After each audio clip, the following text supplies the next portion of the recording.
I just miss being able to ride a bike and play basketball with my friends and going out and being active. Number 20. Amy and Sammy from Kitchen Nightmares. Let's begin with a nice crossover between Dr. Phil and Kitchen Nightmares. Amy and Sammy first appeared on the latter series and were met with fierce backlash regarding the way they handled criticism.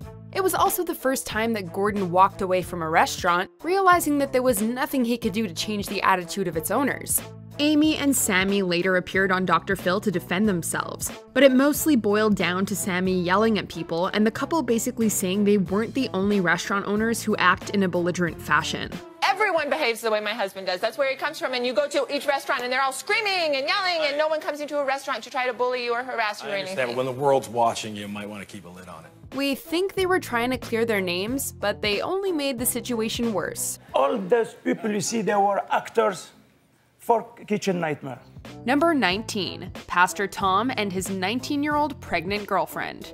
Tom is a 61-year-old pastor who's married to 2 women, one of whom, Reba, is 19 years old, pregnant, and has known Tom since she was a child. We have been looking for another wife to add to our family for a few years. Tom's other wife, Belinda, claims that she and Tom had wanted a polygamous marriage for a long time, and that she was elated when Reba was married into the family.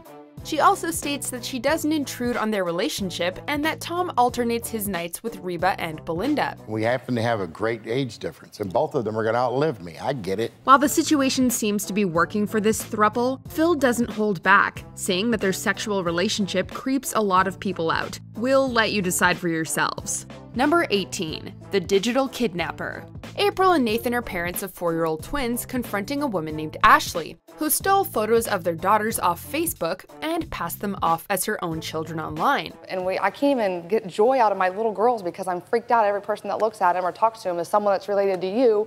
They're gonna snack them up and steal them from me. Taking the deception even further, Ashley has concocted an elaborate story regarding her children, has framed photos of the girls in her house, and has a fabricated story to go along with every single stolen picture. I had made some mistakes in my life, and I was sent to prison, and I lost custody of them because of that. Ashley, of course, denies everything, despite very clear evidence to the contrary.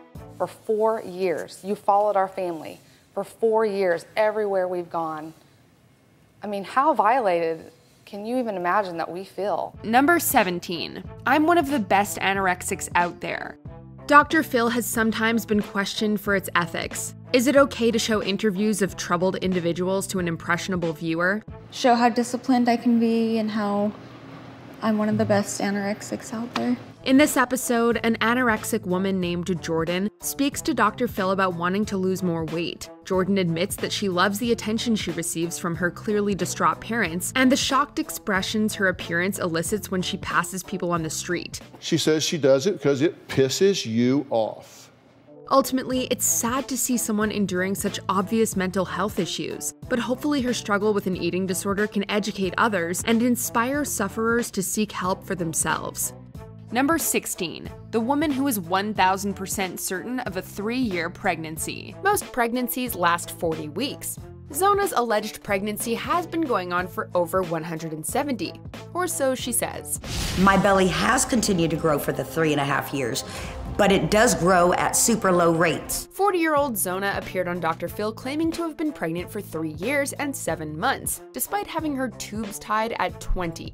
And like any expectant mother, Zona has visited doctors, all of whom could not find a baby. Zona chalks this up to their ultrasounds having too many megahertz. Because I have heard that I have stage 4 bladder cancer. Someone told you had stage 4 bladder cancer and you did nothing about it. And despite Zona feeling movement and heartbeats, the OBGYN Dr. Phil hired to study her said that Zona's anatomy is normal and that there was nothing in her uterus.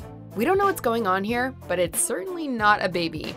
Number 15. Woman is being poisoned by her husband. If you thought this list couldn't get any more tragic, think again. He injected me in my eyes, on top of my eyelids, in between my eyebrows, my temple, forehead, on my chin. A woman named Pat believes that her husband Mira is poisoning her to keep her sedated, so he can openly molest their daughters.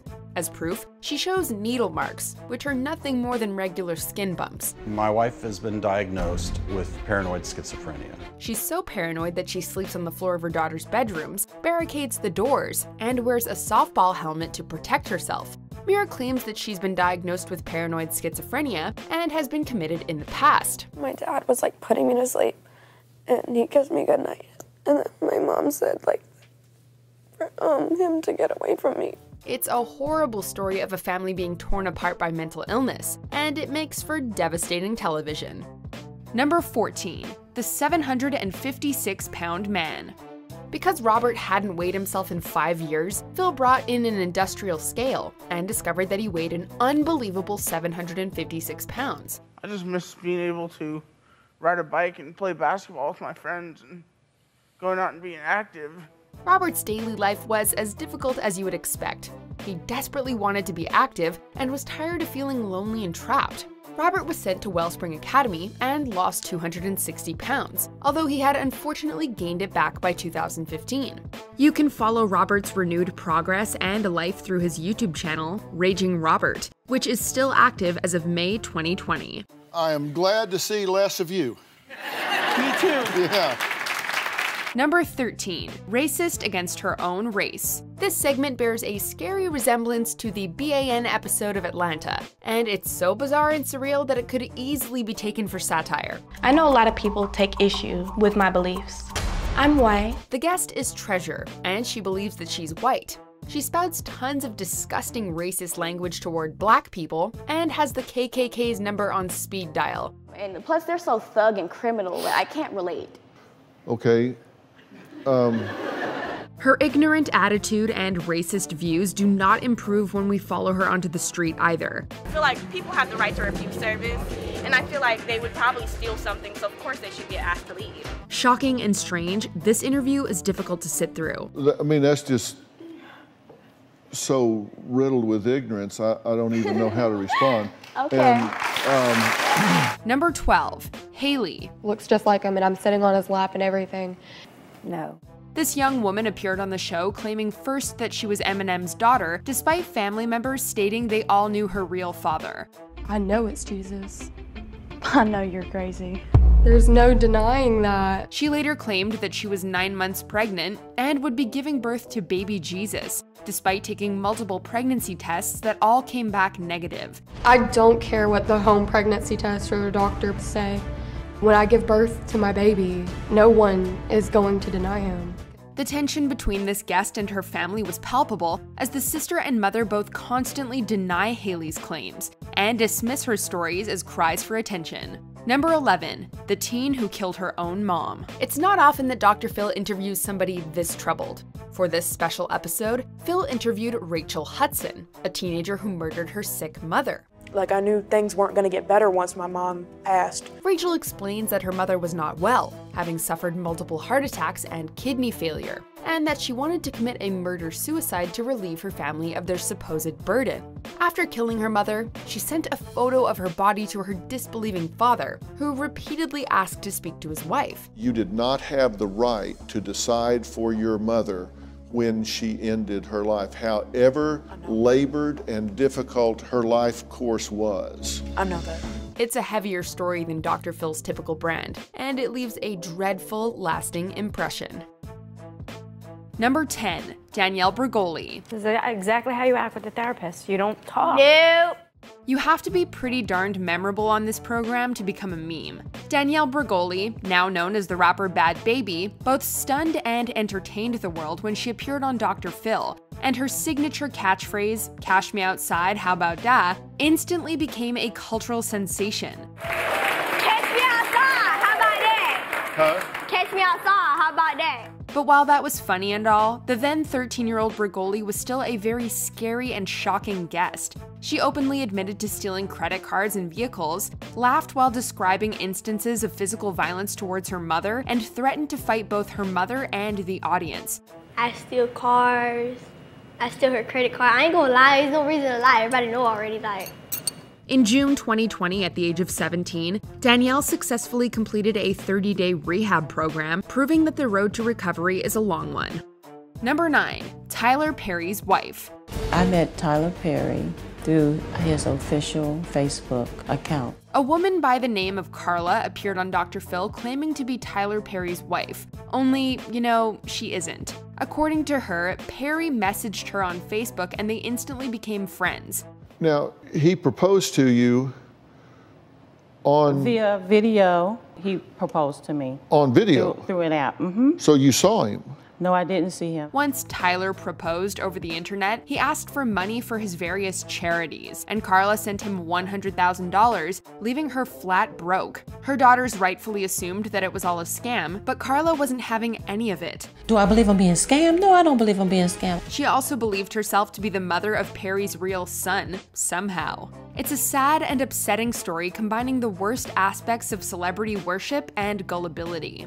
He's real. It's possible. It is not possible that he's fake. I wouldn't be here doing this. I'm not that type of person to waste my time. Number 8, Peyton's racist father.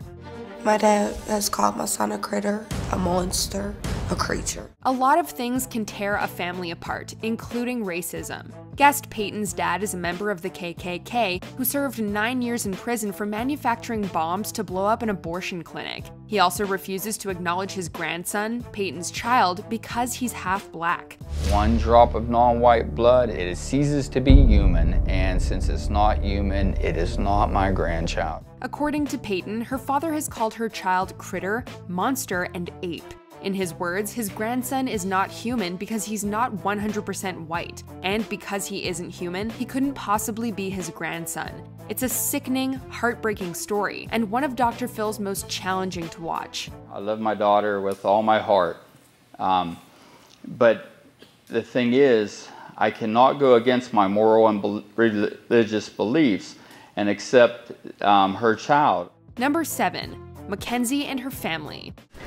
We constantly have to keep an eye on Mackenzie because we never know what she's going to do next. 9-year-old Mackenzie is a hard child to manage, as seen in home videos of her toppling furniture, screaming, and attempting to bite her mother. You're biting me! Stop it! Her mother also claims that she's punched her brother in the face, thrown scissors at a teacher, and attempted to topple her cousin's crib. She also relays a horrific story of the time Mackenzie stood in traffic hoping to die. So when we were at my sister's house, Mackenzie ran into a busy road and just stood there, just holding her arms out. She's definitely a disturbed child, and her ongoing treatment, including heavy doses of pharmaceuticals, isn't any comfort or help. Worse still, her father allegedly beats her with a belt. What a tragic and shocking story. I don't have the vocabulary to tell you how outraged I am at the medications that have been thrown at this child. Number 6, Tanya Ramirez. Your friend knew what you were doing. Yeah. Am I in the twilight zone here? Now here's a story for the ages. A 29-year-old teacher by the name of Tanya Ramirez gave her phone number to a 17-year-old student. This student then appeared at her doorstep one night and they had sex, and the student filmed the encounter with his phone. He then distributed the video to his friends and it soon spread throughout the school, leading to Ramirez's termination and a second-degree felony charge. She in turn sued the student and his mother for defamation. If she's not a sexual predator, as she says that she's not, then why did you plead no contest to a second charge? To make matters worse, the student's mother called the sex tape not that good, implying that she, watched her son's sex tape. You cannot make stuff like this up. Did you think he showed it around school for bragging rights? From what I've heard, yes, it was exactly what it was. Number 5, Patricia. My mother did a local news story telling everyone that she had stage 3 cancer. A woman by the name of Patricia claimed to have had stage 3 cancer, and according to Patricia's daughter, she told her story on a local news channel to receive attention and collect possible donations. I need Dr. Phil's help to tell her that she in fact does not have cancer and that what she is doing is wrong. Patricia then told Phil that she had had brain cancer, had numerous tumors removed, and that her entire face was detached for the procedure. I have had 17 strokes, brain surgery, plates in my head, pneumonia, collapsed lungs, and 2 near-death experiences. And while she did, in fact, have some form of brain surgery, her medical records disprove almost everything else she said. According to Patricia's daughter, she, quote, made the story up after her husband died. I do care about my mom. She did have a major brain surgery. She had an AVM. Number 4, Aneska. Violence makes me feel comfortable. Here's another awful story featuring 12-year-old Aneska. According to her parents, Aneska is out of control, to put it mildly. How so? Well, she chases her siblings with knives, chokes her sister, and sets fire to comforters. They also say that she once killed the family hamster with a flashlight and squeezed a baby bird to death after finding a nest outside. When Aneska was 7, she went outside. She got into a bird's nest. She killed the baby birds. According to Aneska, the voices in her head told her to do it. This is, by any standard, a terribly sad and disturbing case, and Aneska is easily one of Dr. Phil's most troubled guests. The brain's engine is out of sync and not in rhythm with itself, which might explain why she's having a lot of aggression and impulse control. Number 3, Burke Ramsey. But somebody comes in your room with a flashlight and you never get up and say, what is going on here? In 1996, child beauty queen JonBenet Ramsey was murdered in her house. The case remains unsolved, and after 20 years, her brother Burke broke his silence and granted an exclusive interview to Dr. Phil. I'm not the worry type. I'm not the...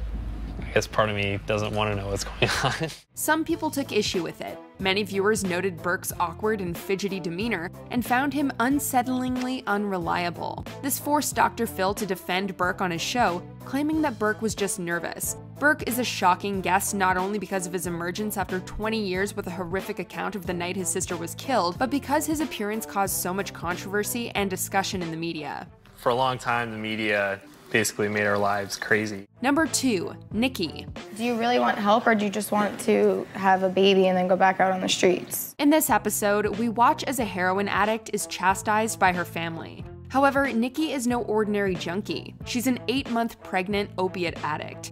According to the narrative relayed on the show, though Nikki was very close to having a baby, she lived in a van and dabbled in prostitution so she could buy herself and her boyfriend heroin. And then go buy some drugs and come back and we would use together. How much did you get? I got $60. She also admitted to overdosing when she was 7 months pregnant and that she puts heroin before her baby.